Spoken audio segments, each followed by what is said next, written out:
Hi guys, and welcome back to my channel. Over the past few years I've designed and built numerous different reef tanks, and for me part of what I love about this hobby so much is how creative you can be when designing and building these systems. So far all my tanks have been a peninsula style, so I thought I would go a bit of a different direction with this new build.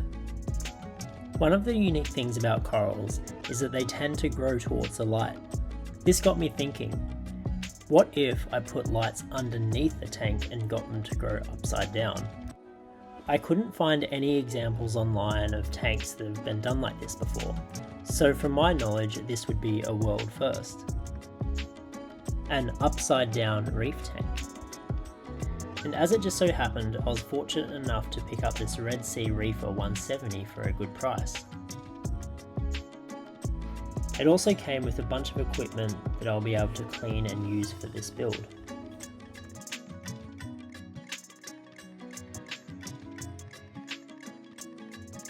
The first modification I decided to do this tank was to remove the black backing behind it.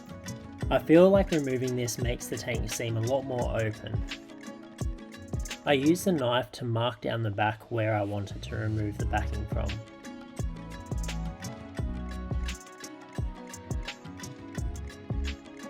Then I used a paint scraper to help start to peel the backing off.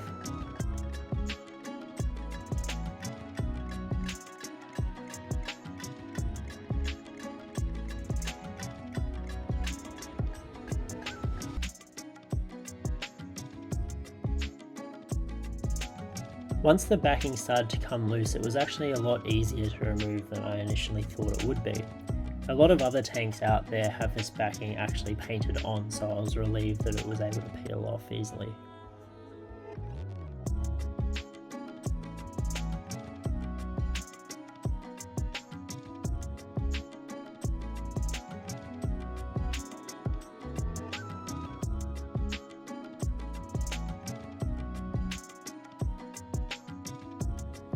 I did this to both sides, leaving a thin strip along the back.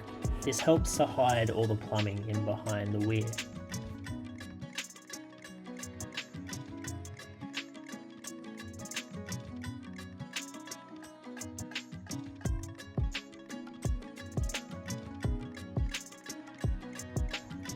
Once all the backing was removed, it was time to get started on drilling holes for the lights in the base.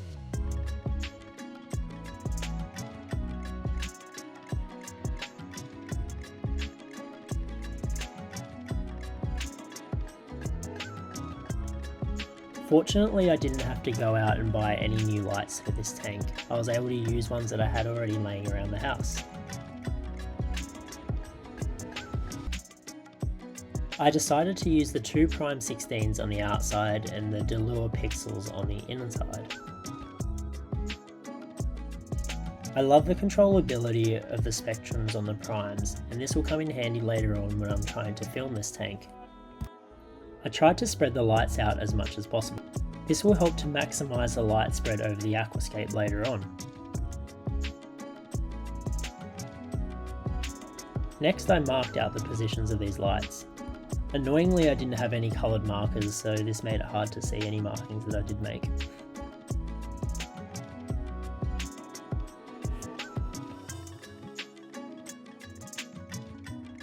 Next I found a hole saw that was big enough to fit the entire light puck in it. This will help to ensure that light doesn't burn any of the edges of the wooden base around it. Also yes, in true fashion, my prime 16s have burnt the UVs out.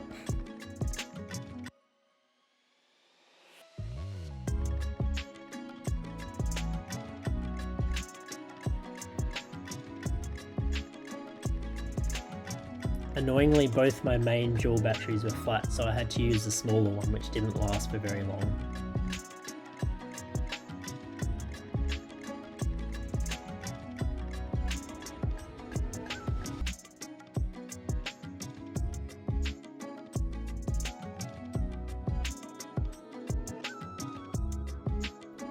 Additionally, I made sure that the placement of my holes did not hit any of the internal screws that hold the cabinet together.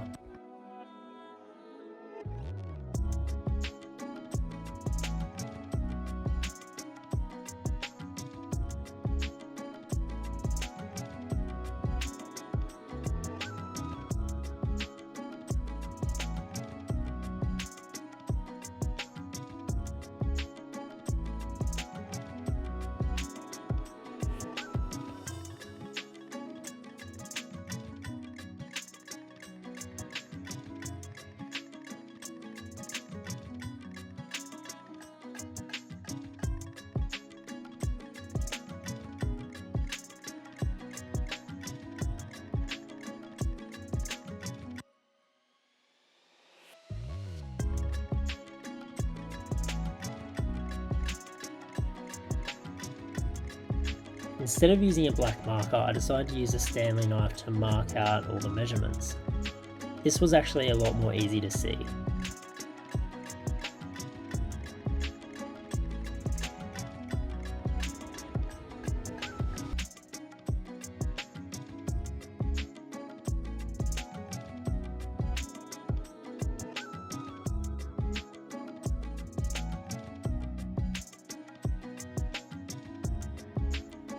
I think the noise and the vibrations of this process scared the fish a little bit. Also, I recommend wearing safety glasses and a mask for this.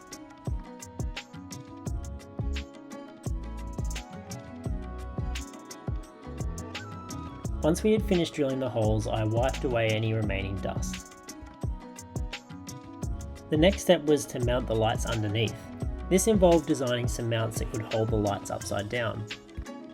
I found this cool prime shade online and then I modified it slightly to enable it to be mounted upside down. Once designed, I was able to print them using my 3D printer. If you don't have a 3D printer at home and like to build stuff, I highly recommend you get one. It is incredibly useful when you need to design and build specific parts for things.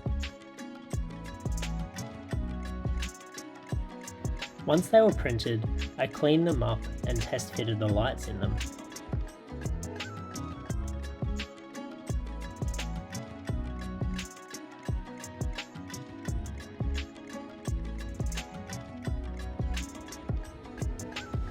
The next step involved mounting these lights upside down in the cabinet.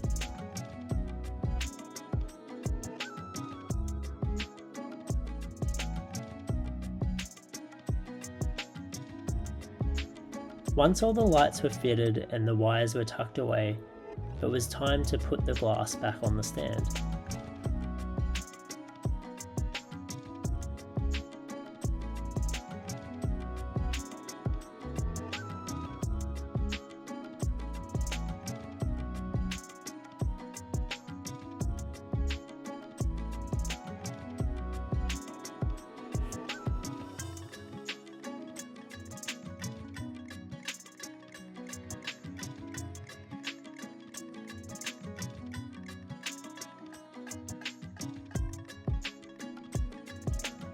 One of my main concerns with this tank is heat dissipation from the lights.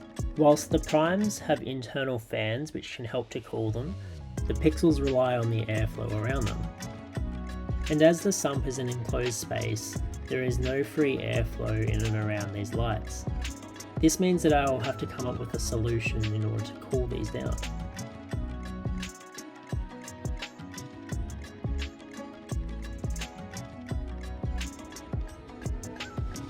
The solution I came up with was a small 12 volt fan coupled with some custom 3D printed ducting that I made.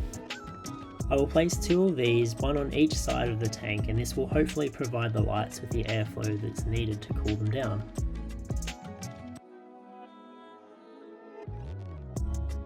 Thanks everyone for watching, and make sure to hit the subscribe button if you want to follow along on this build.